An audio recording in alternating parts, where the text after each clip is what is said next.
Hello and welcome to New Filmmakers Los Angeles in partnership with Movie Maker magazine. My name is Danny DeLillo. We're here at the South Park Center and I'm delighted we're joined with the incredibly talented Seth with his movie Coverage. Let's take a look at the clip. 15, 16, 17, 18, 19, 20. Okay? 1, 2, 4, 5, 6, 7, 8, 9, 10. Oh, my famous hat.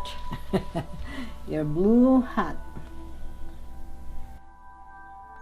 I've been a caregiver for the last 11 years. Karamihan ng mga elderly dito ay they live alone.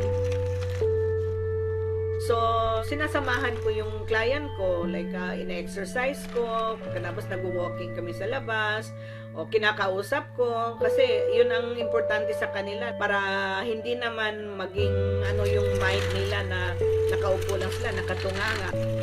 Look straight. Look straight. Huh? And then look straight. I can't find my phone. You can't find your penny. Ang good thing para sa akin is yung para kang masaya ka din na nakakatulong ka lalo na sa mga elderly. Seth, thank you so much for bringing your film to New Filmmakers LA. We're so honored to have your film with us, so thank you. You know, under the mask, I'm smiling, I'm saying thank you. I'm a very facially expressive I know, person, I but can I'm wearing a feel it. mask, so- If you could feel the energy in the room, there's a lot of love in this room. And you know, I tell you what, I'm so glad that you made this documentary for so many different reasons. For those that haven't seen your film, Seth, tell us a brief synopsis. Coverage follows the story of two people who are part of the Health for All campaign in California, which seeks to expand healthcare access for all people, including undocumented immigrants in the state. It's a very, very serious subject, and it's sad because many people, you know, haven't got access, and unfortunately, it's really bad in this country when it comes to healthcare for this undocumented immigrants. Where did the inspiration come for you where you're like, you know what, I've got to tell this story, I have to make this documentary? Yeah, so I was doing a lot. Before I was a filmmaker, I was a community organizer, and I was actually involved in the Health for All campaign years ago. And one of my first jobs ever actually was to do like communications or support for this campaign. And it was just full circle when I was involved again in another organization that was part of the Health for All Coalition. And at the moment, the idea was actually to share the story of healthcare access for younger people. But as you might have noticed in the film, you know, elderly people, especially in the undocumented community, are not often given the attention that they need. So we wanted to pivot instead, the same issue, but pivot to a particular sector of that community, and we really want to uplift the work of our elders, the dignity of our elders, and you know, it just was magic from there. Yeah, and you really did a great job with that as well. I mean, the subjects you had in your film told the story very well of what they have to go through. How did you come about finding your subjects? Because they were so fantastic. Yeah, I feel like, oh, thank you so much. Like, I feel like you also give me like a lot of credit. I feel like half of it is also their magic, you know. So their presence on the screen, you know, and just their openness to sharing their story with me and the world was really just so something that I don't take lightly, you know. And the way I got to work with them is that for one of the protagonists, Emma, I used to volunteer, or still do volunteer, with the Filipino Worker Center. And one of the organizers there, Mirla Baldonado, connected me to Emma. And Emma is just a brilliant leader. You know, as you saw, like, she's super involved with the Filipino Worker Center, aside from being a home care worker herself, but also she's involved with national organizing, you know, as a home care worker, you know, involved in like national legislative advocacy for home care workers all across the United States. You know? And Hector, one of the other protagonists, you know, they've been a long time friend. And when I first got involved in the Health for All campaign, you know, they were really the one that was helping me like navigate all of the narratives and just the organizing work, you know, in this campaign. So yes. Well, I mean, they were fantastic, but you know, they have to trust who they're working with, and I certainly feel like, you know, you're a great person to work with. And I just want to say, like, it's very tough subjects, and so for you as a director, when you're working with, you know, difficult subjects and topics and uncovering things maybe as you go along, how is your process as a documentary filmmaker? How do you work with your subjects? Yeah, that's such a great question. I think for me, you know, maybe something that I should also just share is that being an undocumented immigrant myself, a lot of the projects I've worked on this far have also been about undocumented immigrants, but in the different slices of what it means to be undocumented in the United States in particular. So I think the fact that I come from the same community as the people that I'm working with, I think that already like is one step. It's not the entire step, but it's one step, you know, to building that trust. And I think for me, the way I approach my documentary filmmaking practice also is in a way, sometimes like I feel like it's not actually traditionally like the way documentary filmmakers do it. You know, I'm really the kind of person who's all about building relationships, building community, coming from the heart.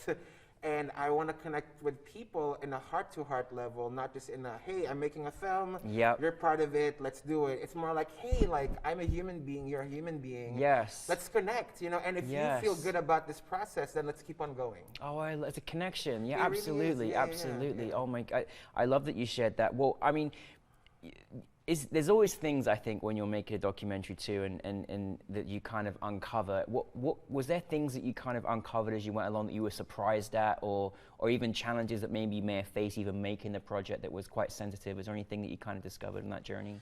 Oh my gosh, that is such a good question.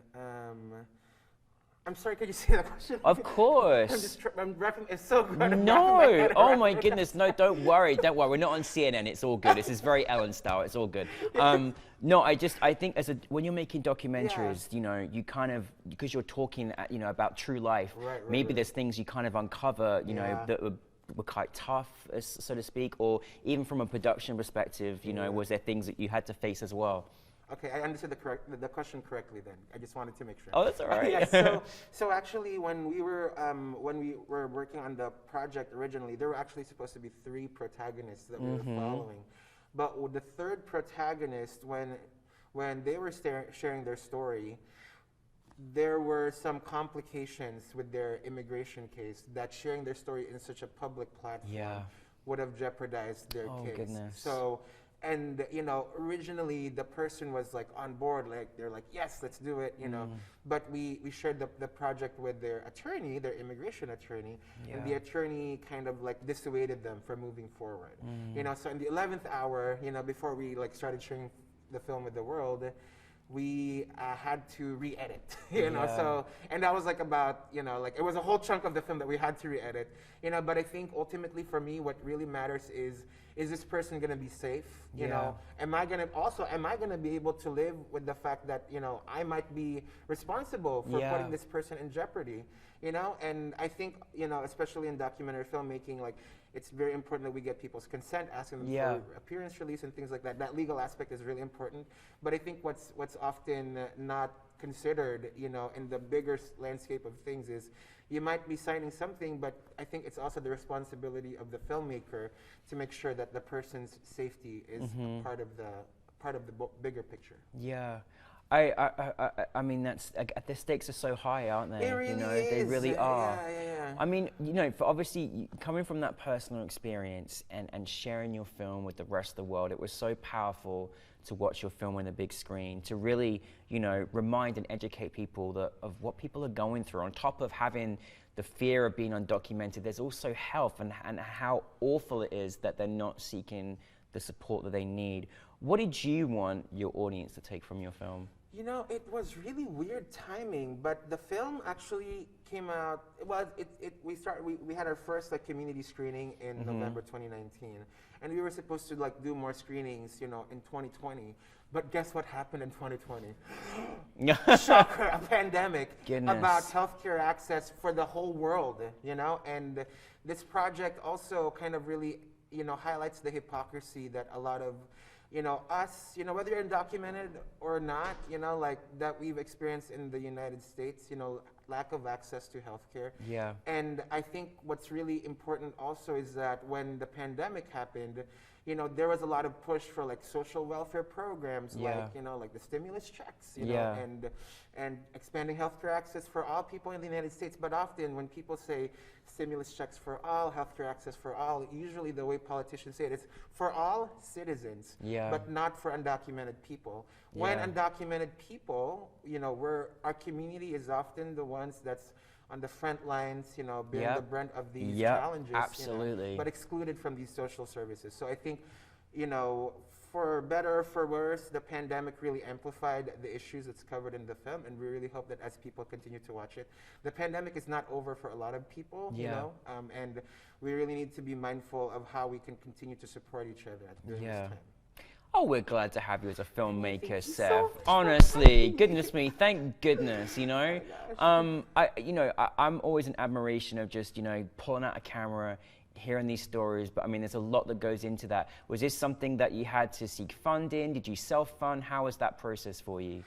So this project, I want to give a shout out to some of the folks that supported us. Working Films in North Carolina, was really like one of the folks that really supported us in the project. Also, I was doing this project when I was a fellow through the Open Society Foundations. The California Immigrant Policy Center, was also really instrumental in making this project happen. And you're going to see, you see their logo all over the yes, the it's great. Cover. You see it, and the Filipino Worker Center. Fantastic. So all the there's a lot of people that came in to step in, Yes. Yeah, it's a team effort, isn't it? No, it most really definitely. Is. Yeah. Well, Seth, what is next for you? What we next going to see you doing? Oh gosh, well the reason you see me wearing a mask and not taking it off is because I'm going to shoot this upcoming week and I'm being extra careful. How considerate, very good. Yes, and the project that I'm filming for is actually supported by NewFilmmakers LA through the New Narratives grant, that they provided with Warner Media 150. And this project is called Unseen. It's a feature-length documentary about my friend who is a social worker, and it also explores the intersections of his identity being undocumented and blind. So the project interweaves the issues of disability, immigration, and mental health through the story of this one incredible human being, and being able to really share with the world also what does it look like to make a film that's designed just for a blind person, and how do we reframe the way we think of the visuality of cinema. Wow, this is amazing. I'm so happy that you're working with New Narratives too, and making it happen. And I'm just, Seth, everything you've been through, gone through to get to these points, to make these stories, to do this, like, what for any filmmaker that's like, I wish I could do that, I wish I could do that. What kind of piece of advice maybe could you share with our audience about just that creativeness that strives you every day? Oh my gosh, wow. Well, okay, big question. I think for me, as you said, making a film is, it takes a village, like to make a film, and I feel like what's really important is to really lean into the collaborative process of filmmaking. I think sometimes, especially for myself, I'll speak for myself, being an undocumented immigrant, being a person of color, there's just so many challenges that's like stacked against you, in navigating this field. And I think often also in this country, in the United States, there's like this culture of like independence and pulling yourself up by the bootstraps and being able to do it, like you make your path for yourself. But I think what I really hope people take away from the process of being a filmmaker is the importance of community. We gotta lean, on each other as we navigate all of this. And I think, for example, this project was screened as part of the Undocumented Filmmakers Collective Spotlight, and and I'm part of the Undocumented Filmmakers Collective, and the really powerful thing is when we lean on each other, we really visibilize our story even further, and that's how we're able to move forward with the work that we're doing. Thank you, Seth. We're so lucky to have you part of the New Filmmakers LA family, and you shine, and best wishes with your shoot on Tuesday. Please come back to us and let us know how it went, okay? You already know. The film will come out prospectively next year, so you'll hear back from me. I hope so. Don't leave us now. We need more of your films, so thank you very much. Thank you so much. Thank you for coverage. It should be seen everywhere in America and beyond. And thank you to your subjects, and thank you for making the film. Thank you very much, Seth. Seth, everybody.